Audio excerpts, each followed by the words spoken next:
Kadosh Erev Tov. Kinyan Masechta Daf Yod Amud Aleph. That's 10A1. We are by the first line where it says Tanu Rabbanan. Taf Resh. Tanu Rabbanan. The rabbis taught us. Yeah? Aleph. Eretz Yisrael nivret techila v'chol ha'olam kulo nivra levasof. HaKadosh Baruch Hu wants to create the world. What does he create first? He first creates Eretz Yisrael.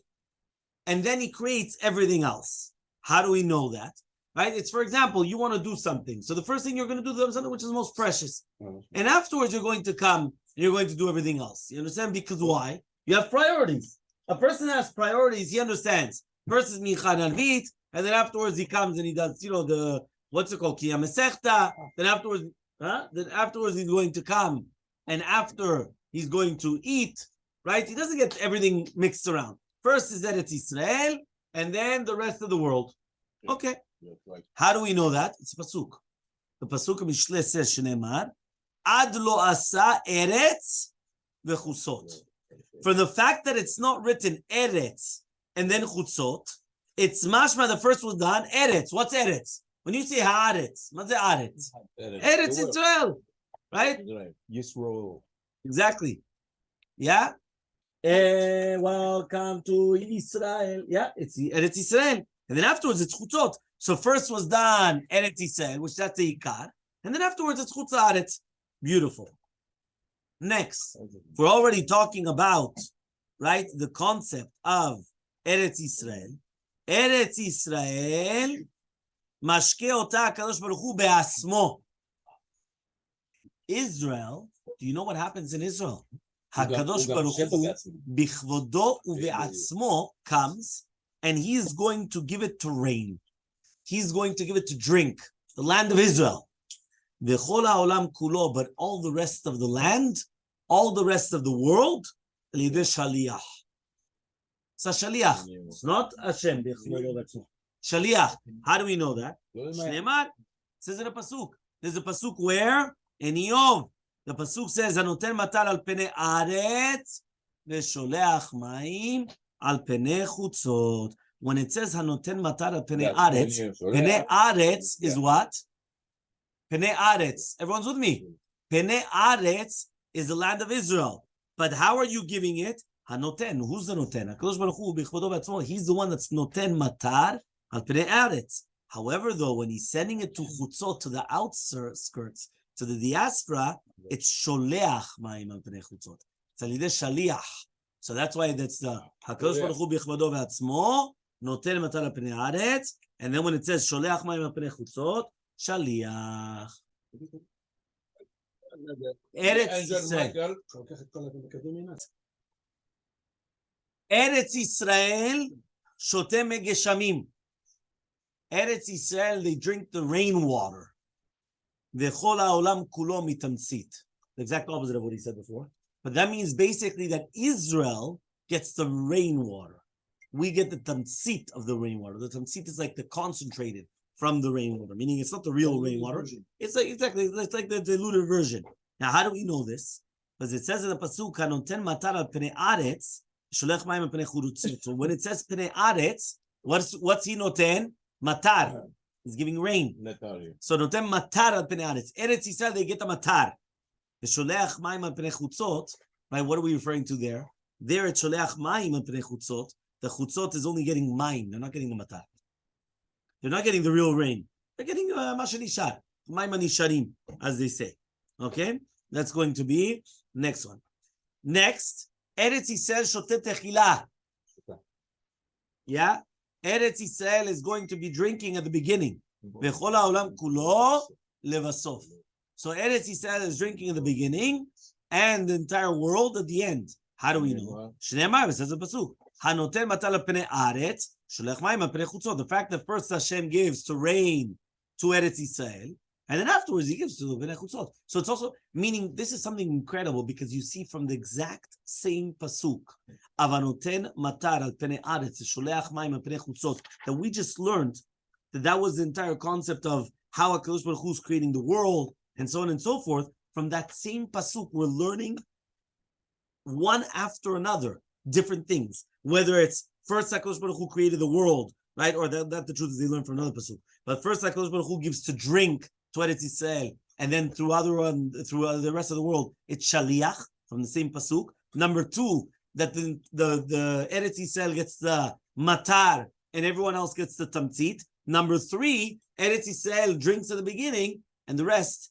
only afterwards. That's all learning from the exact same pasuk, right? We're not going anywhere different. The exact same pasuk. From the exact same pasuk, you're learning these three different halachot. Mashal, it's going to be a mashal. Le'adam shemegabel et hagvina, to somebody that he comes and he starts, right? He's producing, fermenting the cheese. So what does he take? He takes the cheese, which hardened, right? And he leaves the psolet, which is like the milk water, which is like the whey and all the rest. He leaves it behind. So to Eretz Yisrael, they take the ikar. Once Eretz Yisrael has taken the ikar, which is basically the good grain and everything else, so then it's going to leave the shiraim, as they say, the leftovers, right, for the rest of the world. Okay? Fine. Until here, we're clear. Amar Mor. Mor comes and he's going to ask the following question. Right? Mor is Rabbi Eliezer. Right? There's a Tana Rabbi Eliezer. Mor just means master. Okay, that's what Mor means. Mor means master. So mimatkin hem ba'avim. If you guys remember, we said that the rain becomes sweetened in the clouds, because we said there was a machloket. Where exactly, right? Where exactly does the rain? Where does it come from? Whether it's going to be from the lower waters, from the Atlantic Ocean, and then it comes up, right? And then we came and we asked, 1 second, but it's salty. So then we said, no, when it evaporates and everything, it becomes sweetened in the clouds. So that doesn't mean that the clouds itself sweetened, but we're going to speak about it, right? But then we said the other opinion says, no, it was from the Mayim Elyonim, from the upper waters. So says the Gemara as follows. Menale, how do we know that basically they're salty, and then by the time they get to the clouds, they become sweetened? So the Amar Rabbi Yitzchak Bar Yosef, Amar Rabbi Yochanan, says Rabbi Yitzchak Bar Yosef in the name of Rabbi Yochanan, Ketiv, it's written, Cheshchat Mayim Ave Shechakim. There's a pasuk in Tehillim.